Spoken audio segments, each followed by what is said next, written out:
బంధువులందరికీ నమస్కారం. గ్రంథాలయ కార్యక్రమానికి స్వాగతం మిత్రులారా. బ్రహ్మర్షి పితామహ పత్రిజీకి ప్రణామాలు చేసుకుంటూ, నా పేరు మాలతి, హైదరాబాద్ నుంచి వచ్చాను. మరి గ్రంథాలయం కార్యక్రమంలో భాగంగా మనం టార్కం సిరిడారన్ గారి అద్భుతమైన పుస్తకం మరి బోధకుల్ని తయారు చేయటం అనే సనాతన ప్రజ్ఞను నేర్పించటం ఎలా అనే కాలాతీత వివేక బోధకులకు శిక్షణ అనే దాన్ని మనం తెలుసుకుంటూ వస్తున్నాము.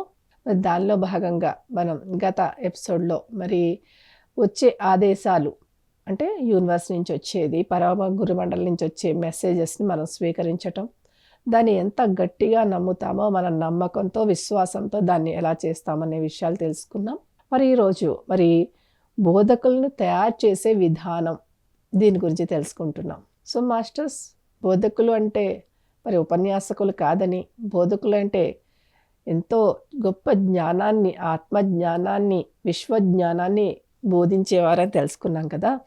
మరి ఇలాంటి బోధకుల్ని ట్రైనింగ్ ఎక్కడైనా యూనివర్సిటీస్, కాలేజెస్ అవి పెట్టి మరి ట్రైనింగ్ ఇస్తారా అండి?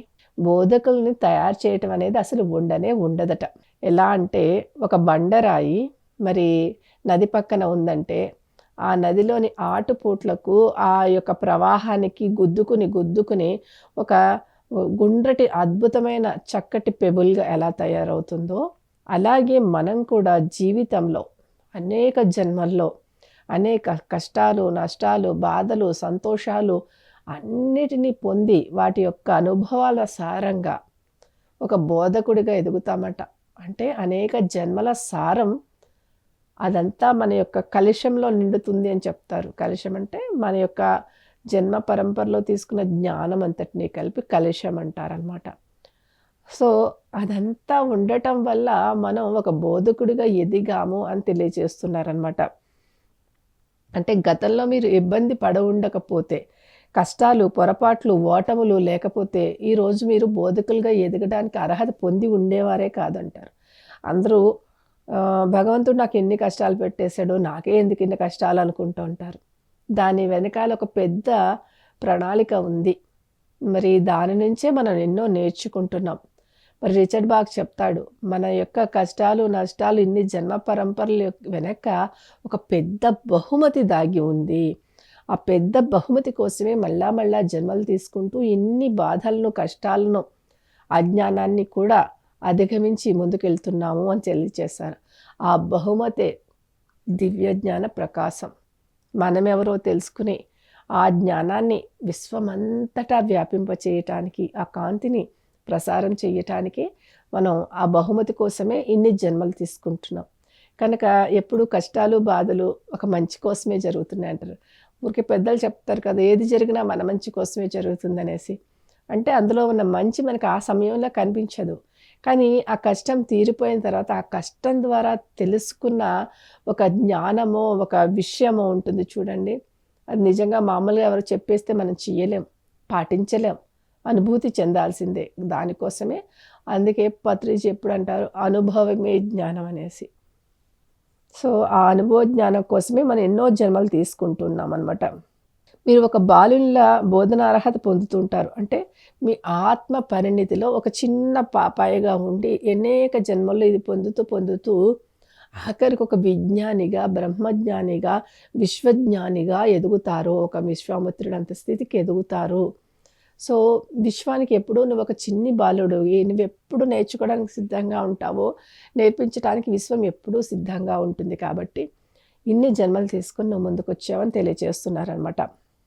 సో మళ్ళా ఆ బోధకుడిగా తయారైన తర్వాత ఆ లక్షణాలను తిరిగి ప్రసారం చేయటానికి నువ్వు సిద్ధమవుతావు అని తెలియజేస్తూ ఒక విషయం తెలుసుకోండి. బోధకుడు నిన్న విత్తనం వేస్తే ఇవాళే మొలకెత్తేసి చెట్టుగా ఎదిగిపోయి మరి పళ్ళనిచ్చేస్తుంది అనుకునేలాగుండదు. ఎలా అయితే ఒక విత్తనం వేస్తే దానికి ఒక సమయం ఉంటుంది, ఇంతకాలంలో మొలక వస్తూ ఇంతకాలంలో మొక్కయి ఆ చెట్టు మరి కాయలు ఇవ్వటానికి ఎన్ని సంవత్సరాలు ఒక్కొక్క దాన్ని బట్టి ఉంటుంది.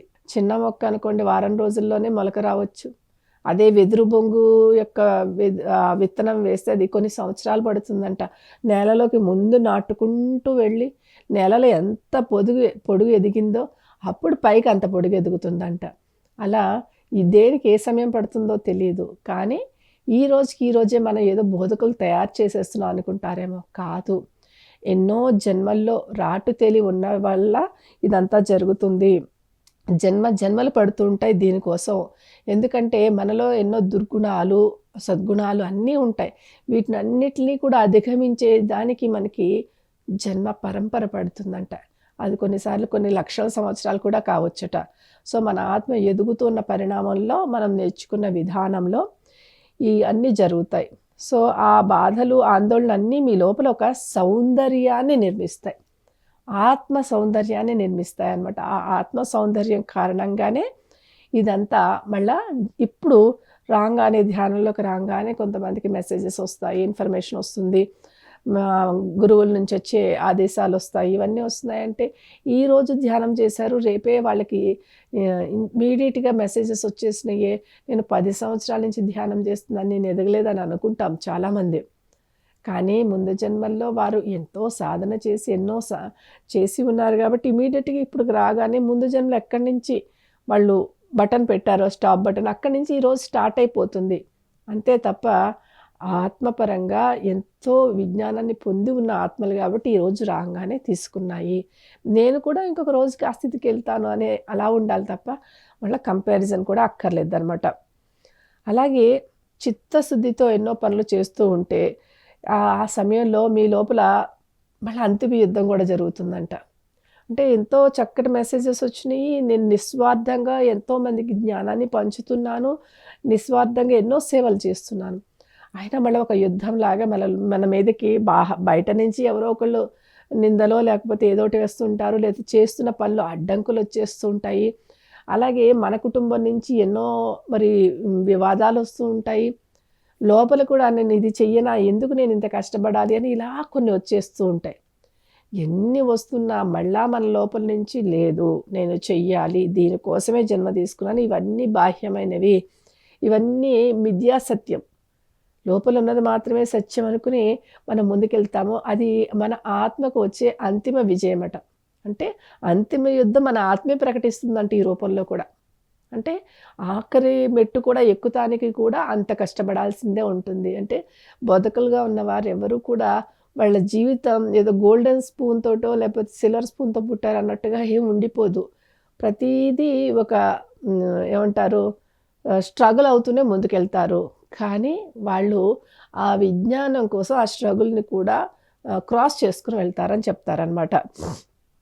దానికి వాళ్ళు రెండిటిని తీసుకుంటారంట. ఒకటి మహితాత్ములు, రెండోటిని అంకితత్వం ఎక్కువగా ఉన్న వారిని ఆదర్శంగా తీసుకుని వాళ్ళు ఈ కష్టాలను ఎలా అధిగమించారు, నేను ఎలా అధిగమించాలి అని చెప్పేసి వారినే ఒక రోల్ మోడల్స్గా తీసుకుని ఆ కష్టాల నుంచి బయటపడతారట. సో అలాగే మీరు అదే మార్గంలో ఉన్నట్టయితే నాయకత్వ పదంలో ప్రవేశించడానికి సిద్ధంగా ఉన్నారనే సూచనలు కూడా వారే మీకు ఇస్తారు. సో ఆ గుణాలను పెంపొందించుకున్నప్పుడు ఇప్పుడు నువ్వు ఇంకా ఆ పని చేయడానికి సిద్ధంగా ఉన్నావు కాబట్టి చెయ్యి అని చెప్పి మెసేజెస్ ఇస్తారట. ఇది చాలా చాలా కష్టమైన ప్రక్రియ కూడా. కొన్నిసార్లు ఆ సమయం వచ్చినప్పుడు మీరు చాలా పెద్ద సంక్షోభానికి గురై ఉంటారు. కానీ ఆ పనులు ఎలా జరిగిపోయినాయో కూడా వెనక్కి తిరిగి చూసుకుంటే అయిపోయి ఉంటాయి. ఎందుకంటే మీరు ఒక్కరే చేయక్కర్లేదు. మీరు ముందడుగు వేస్తే వెనక నుంచి ఇంతమంది యొక్క గురుమండలి యొక్క విశ్వం యొక్క ఎనర్జీస్, నాలెడ్జ్ అంతా మనకు సహాయం చేస్తూ ఉంటుంది. జీవితంలో మీరు ఎన్నో పొరపాట్లు, తప్పులు చేసిన వారై ఉండొచ్చు. గతంలో మన జీవితం వేరుగా ఉండుండొచ్చు.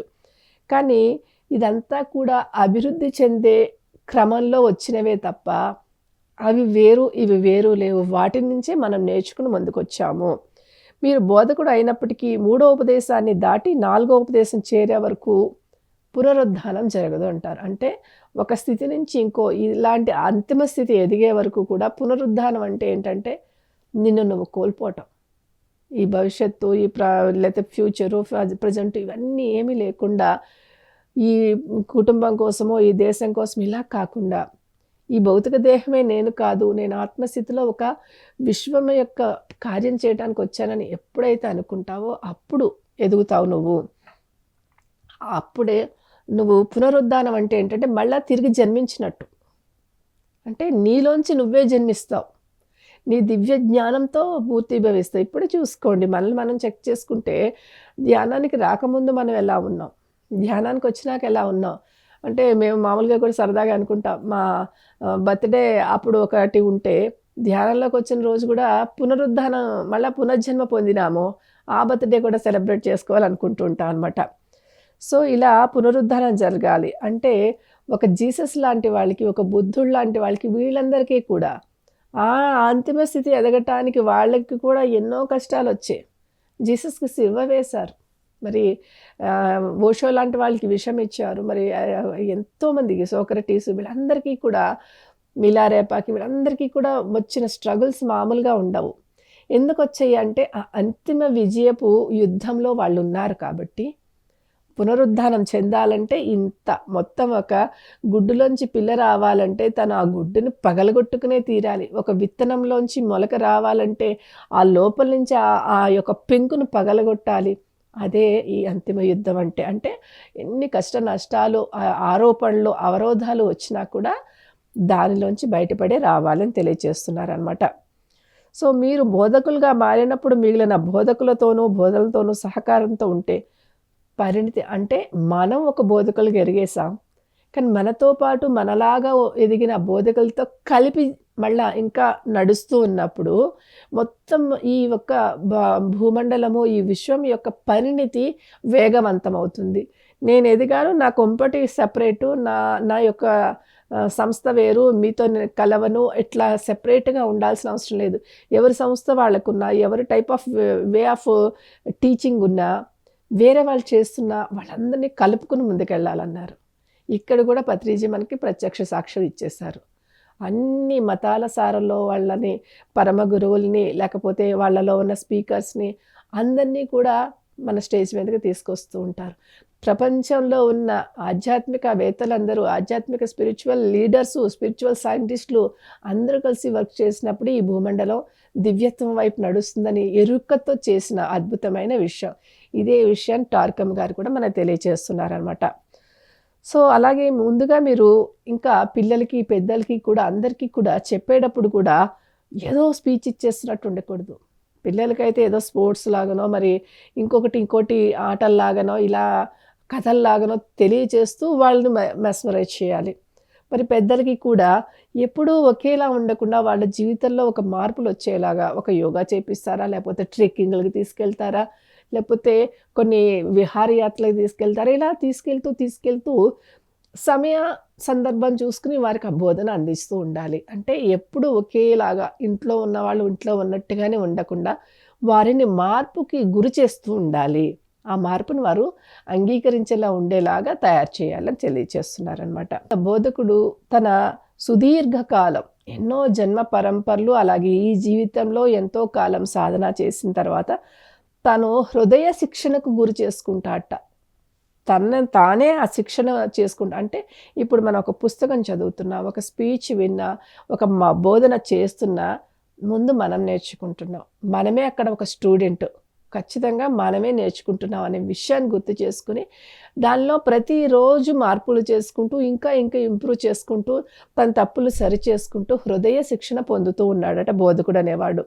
అప్పుడేమవుతుంది ఆయనలో సౌందర్యం, కరుణ, మర్యాద, కృతజ్ఞత అలా అనేక ఉపకరణాలు మన హృదయ లక్షణంగా మారిపోతాయంట. అంటే ఏమంటారు?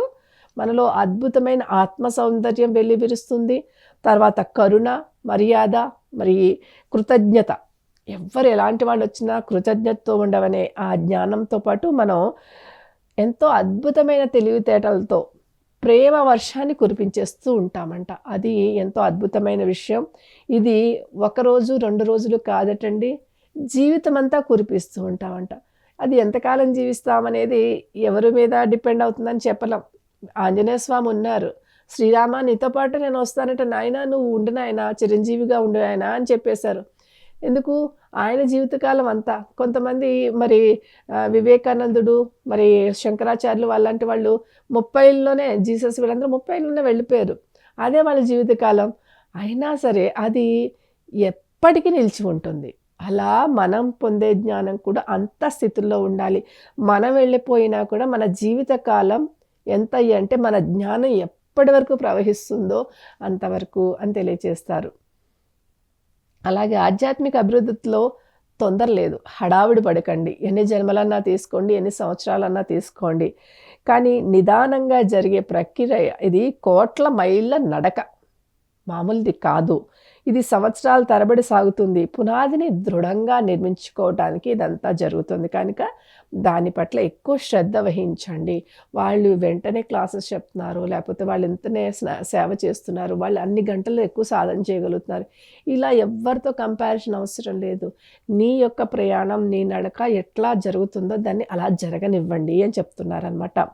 అలాగే తమను తాము కోల్పోవటానికి కూడా సిద్ధంగా ఉన్నారు కాబట్టే మీరు బోధకులు అవ్వగలుగుతారనేది అర్థం చేసుకోండి. తర్వాత ప్రజలను 7 నియమాలు అంటారు. ఇదే ఇందాక చెప్పిందే, పెద్ద విషయంలో ఏమీ కాదు. సౌందర్యం, మంచితనం, చిత్తశుద్ధి, ఉల్లాసం, స్వేచ్ఛ, ఆకాంక్ష, త్యాగపూరిత సేవలకు క్రమంగా సిద్ధం చేయటం. మనం ఎలాగా ఆ హృదయ శిక్షణ పొందామో వాళ్ళను కూడా వాళ్ళలోని ఆత్మ సౌందర్యాన్ని, త్యాగాన్ని, స్వేచ్ఛను, మళ్ళీ ఉల్లాసంగా ఉండాలి, ఎప్పుడు సీరియస్గా ఉండకూడదు. అలా అవన్నీ 7 పాయింట్స్ లాగా చెప్తారు. వీటన్నిటికీ రెడీ అయ్యేలాగా వారికి తర్ఫీదునివ్వాలి బోధకులు అనేవారని చెప్తారనమాట. అలాగే ఎప్పుడూ చిరునవ్వుతో, ఉల్లాసంతో ఉంటే హృదయ చక్రం వికసిస్తూ ఉంటుందన్నమాట. సో దానికోసం కూడా మన బోధనలో వాటికి చాలా ఫస్ట్ పాయింట్గా ఇవ్వబడుతుంది. హృదయ చక్రం వికసించలేనిది ఏ జ్ఞానాన్ని మీరు పొందలేరు కాబట్టి. తర్వాత ఎవరికి ఏ హాని చేయకుండా ఉండగలిగేలాగా మీరు ఉండాలి అని చెప్తారనమాట.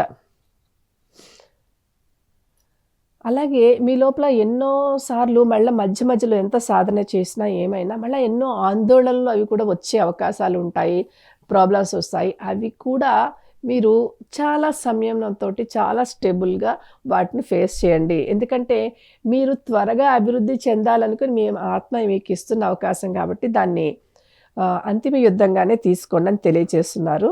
అలాగే మరి ప్రజలు మీరు చెప్పగానే వినేస్తారని చెప్పలేరు. వారికి కొన్ని సంక్షోభాలు ఉంటాయి. వారికి ఆ మనస్సులకి, ఉద్వేగాలకు ఎలాంటి హాని కలగకుండా మీ యొక్క స్పీచ్ ఉండాలి. వారిని నిర్ఘాంతపరిచేలాగా, వాళ్ళకి అసలు ఇది యాక్సెప్టెన్సీ అవ్వట్లేదనే లాగా మీరు ఏది చెప్పవద్దు. వాళ్ళు తిరస్కరించి చీకాకు పెట్టేలాగా మీ యొక్క ఉపదేశం ఉండకూడదు. వారు ప్రేమతోటి మరి సౌందర్యంతో వికసించాలి తప్ప వారి వినాశనం వైపు మీరు తీసుకెళ్ళడానికి ఎంత అవకాశమే ఇవ్వద్దు అని చెప్తున్నారనమాట. అలాగే వారు వచ్చి మీ దగ్గర జ్ఞానం పొందుతుంటారంటే వారికి మీరు కృతజ్ఞతగా ఉండండి. వాళ్ళు మనకి థ్యాంక్స్ చెప్తారని మనం అనుకుంటాం. కాదు, నువ్వు ఎదగటానికి నీకు ఒక అవకాశం ఇస్తున్న ఒక చైతన్యాలవి. వారి పట్ల మీరు కృతజ్ఞతతో ఉండని చెప్తున్నారనమాట. అంటే ప్రతి వారిలోనూ ఒకే దైవ ఉనికి గుర్తించటం మనకి నేర్పించటం కోసమే ఈ యొక్క బోధన అనేది ఉంది. కాబట్టి నువ్వు ఎదుటివారు ఎలా కనిపించినా ఎదుటివారిలో లోపాలని కాదు నువ్వు చూడవలసింది వాళ్ళని దైవత్వాన్ని అని చెప్తున్నారనమాట. అందుకోసం అలా చేసినప్పుడు మీకేం జరుగుతుంది అంటే సహనం అనే సౌందర్యం దొరుకుతుందట. ఆ సహనం నేర్చుకోవటానికి అన్ని సుగుణాలలోకెల్లా అత్యుత్తమైన సుగుణం ఏంటయ్యా అంటే సహనం అంట. అది దైవీ లక్షణం అంట. చూడండి, దేవతలందరూ కూడా విష్ణు దగ్గరకో శివుడి దగ్గరకో వెళ్ళి ఆ రాక్షసుడు చాలా కష్టాలు పెడుతున్నారు అంటే వారు ఇంకా సమయం ఉంది వారి అనుభవాలు పొందటానికి, అంతవరకు వేచి ఉండవలసిందే అని చెప్తూ ఉంటారు. అది ఆ సహనం మీరు నేర్చుకోండి ముందని తెలియజేస్తుంటారు. అట్లాగనమాట. క్రమంగా వారు కూడా ఆ ప్రేమ ఒత్తిడిలో మునిగిపోవాలంట. మన యొక్క సహనం వల్ల ప్రేమ అనేది వాళ్ళకి ఒత్తిడిగా తగిలి ఆ ప్రేమను స్వీకరించేస్తారట. అలా ఉంటుంది అని చెప్తారనమాట. అలాగే వారికి నిర్భయత్వాన్ని నేర్పించాలి. నిర్భయత్వం అంటే ఏ వ్యక్తిత్వానికో బానిస కాకుండా ఉండటం అని అర్థం అనమాట. ఇలాంటి అద్భుతమైన విషయాలతోటి మరి ఈ యొక్క బోధకులను తయారు చేయటం ఎలా అనే విషయాన్ని మనకి తారకం గారు తెలియచేశారు. ఇక మళ్ళా నెక్స్ట్ టాపిక్ ఏంటయ్యా అంటే బోధన అంటే ఏమిటి అనే అంశం మనం తెలుసుకుంటున్నాం ఫ్రెండ్స్. బోధన అనేది విశ్వమూలం నుండే వస్తోంది. అది కాలాతీత వివేకపు పరిజ్ఞానం. ఇది ఒక ఫోటో రూపంలో వారు అంటే ఒక డ్రాయింగ్ రూపంలో మనకి చూపించారు. ఎలా ఉంటుందయ్య అంటే మధ్యలో ఒక చిన్న సర్కిల్ ఉంది. ఆ సర్కిల్‌లో ఒక స్టార్ ఉందనుకోండి.